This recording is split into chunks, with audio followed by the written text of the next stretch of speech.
l'espace qu'est la banlieue. Et là, il y a une musique presque à la Sergio Leone. Enfin, en tout cas, il y a une espèce de genre là, qui s'installe. Il y a une nouvelle dynamique qui se crée dans le film. Et elle passe d'un registre à un autre plus facilement, je trouve, avec des musiques très différentes, puisqu'on termine sur un requiem de Mozart. Je ne suis pas une spécialiste de ce genre de musique, mais peut-être que vous avez des remarques à faire sur le sens de ça, Cyril. Oui, ce qui est intéressant, je trouve, dans le film, c'est l'utilisation de la musique, parce qu'elle oppose différents styles musicaux. Vous avez parlé de la musique classique, il y a Angel aussi qui est repris assez régulièrement. Voilà. Et en fait, c'est marrant parce que quand elle a voulu trouver des financements pour faire son film, donc c'est labellisé film de banlieue, on pourrait y revenir plus tard pour voir si vous trouvez que c'est un film de banlieue ou pas, ou si ça traite bien la banlieue. Je trouve que c'est une question intéressante. On lui a dit qu'il fallait mettre du rap dans son film. Donc, vous voyez, parce qu'elle allait traiter d'une cité, il fallait mettre de la musique rap. Et elle a dit justement qu'elle voulait opposer le rap classique qu'on associe aux banlieues à de la musique classique. Et c'est un petit peu ce qu'on retrouve pas mal. On parlait tout à l'heure dans le retournement, dans l'inversement des codes. Dans ce film, il y a différents genres cinématographiques qui sont montrés. Ça peut très bien être vu comme une romance, ça peut être vu comme un film d'action, parce qu'il y a quand même pas mal d'action, ça peut être vu comme une chronique sociale aussi. Et elle a tendance à inverser les codes, c'est-à-dire normalement les films de ce type-là. Il y a par exemple La haine de Mathieu Kassovitz, que vous avez peut-être vu. Il y avait aussi Les Skips de Piatif Keshish qui traitent des banlieues et des cités. C'est généralement des rôles masculins. Et ici, elle a décidé de faire un film, oui, c'est un peu une espèce de western, où tous les rôles principaux sont tenus par des femmes. Et ça, je trouvais que c'était intéressant parce que c'est très bien approprié. Et je trouve que la comédienne principale est tout à fait époustouflante. C'est d'ailleurs la sœur de la réalisatrice. Donc ça doit pas être facile de donner le premier rôle à sa sœur, mais voilà, moi j'ai trouvé ça extrêmement convaincant au niveau de l'interprétation. Pour revenir sur l'idée de la banlieue, lorsqu'on regarde les interviews de la réalisatrice, elle dit justement qu'elle n'a pas du tout fait un film de banlieue, elle s'en est servie comme un décor. Juline, tout à l'heure, vous présentez le film en rappelant les inspirations de la réalisatrice. Elle a puisé dans le cinéma de Scorsese et de Brian De Palma. Et on dit, mais quand Scorsese fait un film, on ne lui dit pas qu'il fait un film sur New York. Il traite différents types de sujets et elle-même dit que la banlieue, pour elle, n'est qu'un décor. C'est un terroir, c'est prétexte à une histoire, puisque finalement, l'histoire principale qui nous émeut, je pense tous, c'est d'abord une histoire d'amitié, qui est magnifiquement interprétée, en passant par tous les ressorts d'ailleurs, de cette amitié. Et sur le décor que constitue la banlieue, est-ce qu'il y a quelque chose qui vous a frappé en particulier? Quel horizon donne-t-elle à ses personnages, ou à son personnage principal, incarné par sa sœur, donc Dunia dans le film? Est-ce qu'au niveau des décors, vous avez remarqué quelque chose de particulier? Est-ce qu'on identifie cette banlieue précisément, ou en tout cas comment on représente le personnage dans le décor de la banquise? Vous vous en souvenez, on voit une légère fumée avec un chant coranique. Et c'est la fumée qui nous rappellera la fumée de la fin, elle est présente dès le début. Et puis après, la seconde image, c'est une grille. Elle observe son amie Meimouna derrière la grille pendant que celle-ci est en train de prier. La troisième petite image ou séquence, si vous voulez, c'est elle derrière des barreaux qui est en train d'observer le deal, je ne sais pas comment on appelle ça, le type qui file l'argent oui, un dealer, voilà. Mais enfin, je sais qu'on dit dealer, mais il y a celui qui s'occupe spécifiquement de l'argent, donc je ne sais pas si c'est le dealer, enfin, soit je ne connais pas le terme technique. Le comptable. Le pass, ok, bon voilà, Alain, lui, s'il connaît mieux. Le directeur financier. L'expert comptable. Peut-être pour l'idée de l'univers fermé aussi, je trouve qu'il s'exprime bien aussi le motif, si on peut dire, de la porte. Il y a aussi toutes les premières scènes, où à chaque fois il y a un lien entre chaque scène par une porte. Elle ne cesse d'ouvrir des portes pour arriver dans des univers qui s'ouvrent jamais véritablement à elle, au sens propre comme au sens figuré. Et puis, entre ces différents endroits bouchés, bloqués, dont d'ailleurs la réalisatrice s'en sert à chaque fois un peu plus, il y a des couloirs. Savoir qu'elle passe dans un souterrain, un parking, il y a les couloirs entre les différents garages ou locaux dans lesquels il y a la mosquée, l'endroit où il deal, etc. Et donc il y a ces espaces de passage qui mènent après tout à rien. Et puis il y a une scène qui m'a frappée en regardant, où son horizon s'ouvre à nouveau, et la caméra fait un mouvement vertical du ciel vers le sol, et on voit la cité, et à nouveau on voit le ciel, je crois pour la première fois, comme si son horizon s'éclaire parce qu'elle va commencer à dealer. Elle a fait un premier choix. Donc c'est assez intéressant, je trouve, du coup, l'utilisation de ce décor. Elle a réfléchi à une mise en scène savamment orchestrée. Oui, c'est vrai qu'on a parlé de mise en scène, je ne sais pas si vous, elle vous a frappé, mais il y a une vraie recherche stylistique au niveau de la forme dans ce film.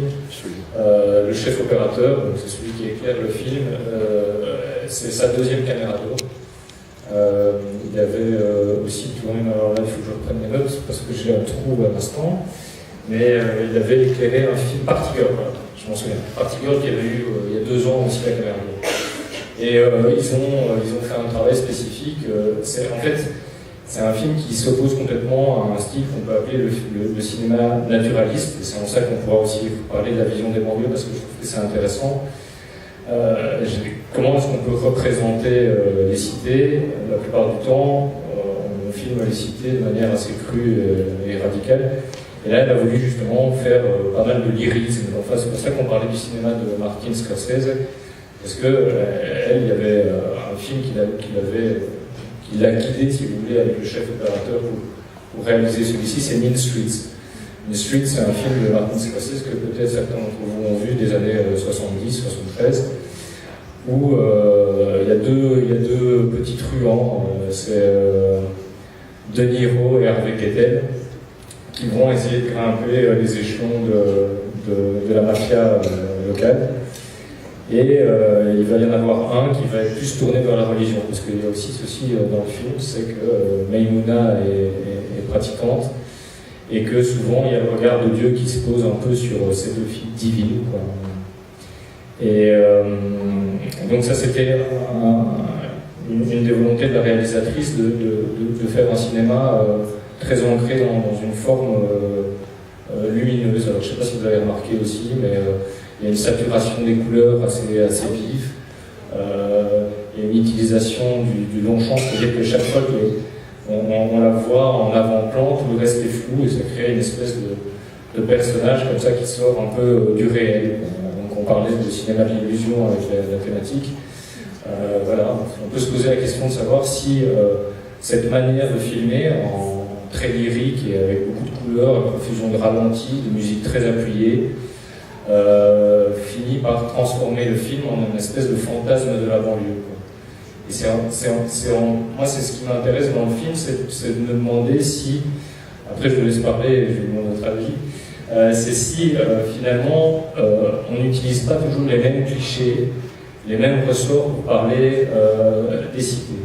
C'est-à-dire que vous avez toujours des copains, avec une idée de l'amitié assez forte, vous avez toujours des dealers de shit. Vous avez toujours les commerçants du coin, c'est toujours du kebab. Vous avez toujours une déshérence familiale ou sociale. Je ne sais pas si vous avez remarqué dans le film, le basculement de Dounia, c'est quand sa prof lui dit tu n'arriveras à rien dans la vie. Et à ce moment-là, il y a son visage qui change. Cette comédienne est assez dingue pour ça, c'est qu'elle arrive à transformer son visage en une fraction de seconde. Et là, elle a une espèce de haine, comme la même haine de Mathieu Kassovitz. Elle dit l'école m'abandonne. Or, il y a ici aussi une déshérence familiale, vu que sa mère visiblement est un peu volage et ne s'occupe pas tellement de sa fille. Et donc c'est tous ces clichés, pour moi ça peut être des clichés, pour vous ça en est peut-être un, mais qui transforment le film en quelque chose d'assez attendu. Moi je le trouve personnellement. Après on peut en discuter tous ensemble, mais est-ce que c'est facile de filmer la banlieue? Est-ce que c'est compliqué, ou est-ce que vous avez, vous, l'impression d'avoir vu quelque chose de réaliste, ou au contraire de fantasmé? La question que j'avais envie de rajouter, c'est est-ce qu'elle joue avec les clichés, justement. Rappelez-vous la scène de Jiggy, le jeune danseur qui arrive en retard, qui se fait reprendre, maté, dressé même par son enseignant. Il arrive dans le même état d'esprit et son enseignant arrive à le recadrer. Pas parce qu'il lui propose de danser, simplement parce qu'il lui donne des consignes, il lui donne des règles précises, il lui propose une alternative. Et ça fonctionne, et c'est joli. Et d'ailleurs, Maïmouna, qui fait tout un tas de bêtises, lui dit « Non mais t'as vu comment il réagit là? Oh, regarde là, c'est beaucoup plus beau. » Il arrive à quelque chose comme... C'est là, à mon avis, la clé du film. C'est que ça propose une alternative possible, autre. Comme disait Madame, on s'élève par ce choix-là, avec un peu d'effort, puisque peut-être les débats qui ont pu avoir lieu sur ce film, puisqu'il n'a pas fait l'unanimité, malgré les prix, mais ça ne fait jamais l'unanimité. C'était la question de la morale de ce film. Voilà, je voulais vous poser la question, est-ce que ce film a une morale? Quelle est la morale de l'histoire? Est-ce que ça vous a touché? Comment on réussit dans la vie? C'est des questions assez fortes, finalement. Qui se fait. Moi, c'est ça qui m'a frappé au niveau de la morale de ce film. La réalisatrice, d'ailleurs, parle de ça. Elle dit qu'elle trouve que dans les cités, justement, la religion perd son emprise sur les jeunes et qu'ils ont tendance à aller chercher le fric. Parce que c'est intéressant, c'est son point de vue à elle, et que pour elle, justement, le grand Manitou, la puissance financière, le fait qu'on dise toujours aux jeunes qu'ils doivent gagner de l'argent et que ce qui est important dans la vie, c'est de faire du fric, fait qu'ils se détournent progressivement des valeurs pour s'intéresser à l'argent facile. Voilà, money. Alors, sur la question de la religion, comment avez-vous ressenti le traitement du sacré dans le film, au sens large? Est-ce qu'il y a des scènes qui vous ont particulièrement touché ou fait rire? Parce qu'il y a un pris parti comique aussi dans ce film qu'il n'y a pas dans beaucoup de films de banlieue. Il y a une grande légèreté de tout aussi.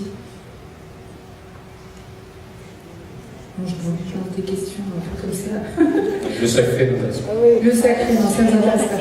Non, parce que c'est une question délicate, mais moi j'ai trouvé ça très drôle, particulièrement les premières scènes où elle va au supermarché avec son hijab. Et elle s'en sert pour voler. Donc la religion, effectivement, n'a plus trop d'emprise sur elle. Il y a un moment où Mamounia, c'est ça? En fait, elle regarde tout d'un coup le ciel quand elles sont en train de prendre l'essence. Tout d'un coup, ils nous regardent. Là, tout d'un coup, il y a quand même un réveil quand même d'une conscience. Maïmouna, c'est celle qui... Tout d'un coup, la copine. En fait, ils sont en train de prendre l'essence, toutes les deux. Et tout d'un coup, elle regarde le ciel et ils nous regardent. Donc, quelque part, ça la travaille, cette histoire de Dieu qui regarde. Et moi, je voudrais juste signaler quelque chose. En ce moment, je regarde des films qui sont récents, qui datent de 2016. Et la morale, je trouve qu'elle est, entre guillemets, beaucoup foulée aux pieds. C'est-à-dire qu'en fait, on se pose des questions. J'ai l'impression que les réalisateurs se posent des questions. Qu'est-ce que c'est la morale? Voilà. Et là, c'est vrai, la morale, on se pose des questions aussi. Voilà. Je crois que c'était un souhait aussi de la réalisatrice. Elle joue un peu avec nos propres lectures, notamment sur le christianisme, l'islam. Donc elle présente sur un film de banlieue immédiatement son actrice en hijab qui va voler au supermarché. Ça donne pas une très bonne image a priori. Et puis ensuite elle deal dans l'église, mais à la fois elle adresse une prière à Dieu, ce qui rappelle quand même l'unité des chrétiens et des musulmans autour d'un Dieu unique, un même livre, donc c'est intéressant aussi. Et puis, elle dit qu'elle est de confession musulmane, mais le sacré l'interpelle. Et puis, rien que son actrice, elle la voile de bleu et blanc, qui n'est pas, à mon avis, sans rappeler, une figure mariale. Donc, elle a un visage qui s'y prête, avec des traits très ronds, très enfantins.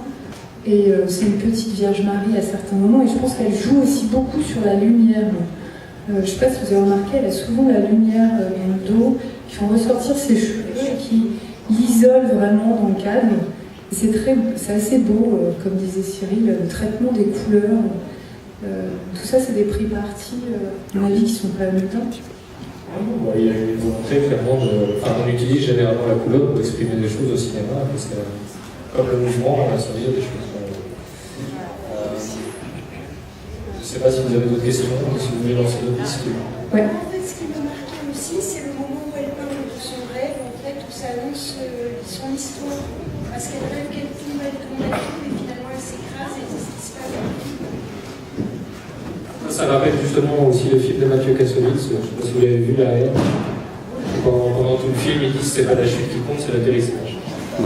Et c'est lié aussi à ces immenses tours dans lesquels ils se sont enfermés et où ils ont peur de tomber et s'écraser. C'est vrai qu'on peut toujours se poser la question de savoir s'ils sont condamnés d'avance, ces jeunes décidés. Et c'est un peu ce qu'elle essaie d'exprimer à travers son rêve. À propos des clichés, alors c'est vrai qu'on peut imaginer que c'est des clichés. Mais moi je ne le crois pas, je crois qu'on est dans un film très réaliste de ce point de vue-là. Et pour le confirmer, il faut lire le livre de Jacques Pujol, qui est journaliste sur Marseille, et je souhaitais qu'il intervienne pendant cette semaine cinématographique, mais ce n'est pas possible. Ce livre de Jacques Pujol, intitulé « La fabrique du monstre », où on voit, il a vécu pendant 10 ans, il a travaillé, il a fait des enquêtes pendant 10 ans dans les cités de Marseille, et il dit qu'actuellement il n'y a aucune issue. Les jeunes sont embrigadés d'office dans ce... Les jeunes et les anciens, même un bébé qui est content que tout se passe bien, qu'on gagne de l'argent, etc. Voilà, donc il ne faut pas s'imaginer que ce sont des clichés irréalistes. Non, c'est très réaliste. Et il faut lire ce livre avec toute l'analyse politique qu'il y a derrière. Des cités complètement abandonnées, même par les pompiers, on a vu, ils attendent que les gens crèvent pour pouvoir intervenir. Donc des cités complètement abandonnées et un univers bouché, complètement bouché, puisqu'il n'y a plus de travail dans ces cités. Voilà. Merci. Effectivement, il y a un aspect documentaire dans ce film qui se rajoute aux nombreux genres dont on a pu traiter. On peut passer d'une fable à une mise en abîme des événements qui ont lieu. Elle s'éloigne aussi peut-être de la réalité, ou en tout cas elle présente une nouvelle réalité des banlieues. C'est le rôle des femmes. On n'en a pas parlé, ça me paraît quand même central, sans être féministe. Mais ça fait 3 fois que je choisis des films réalisés par des femmes où la femme a un rôle central. C'est pas pour rien évidemment, mais ici c'est particulièrement intéressant. Je ne sais pas si c'est réaliste, mais en tout cas elle assigne un nouveau rôle. En l'occurrence, non. Non, c'est pas réaliste, mais quand même, ça manifeste sans doute un nouveau rôle que les femmes ont dans la cité. On les écoute. C'est des jeunes filles modernes aussi. Il y a Bande de filles. Il y a des réalisatrices. Ouda Benhamina, elle a grandi à Viry-Châtillon, je crois. Et c'est une femme, elle a monté un club de théâtre, elle a accueilli des jeunes pour les former au cinéma, et il y a beaucoup de femmes. Sa sœur, c'était sa première cobaye.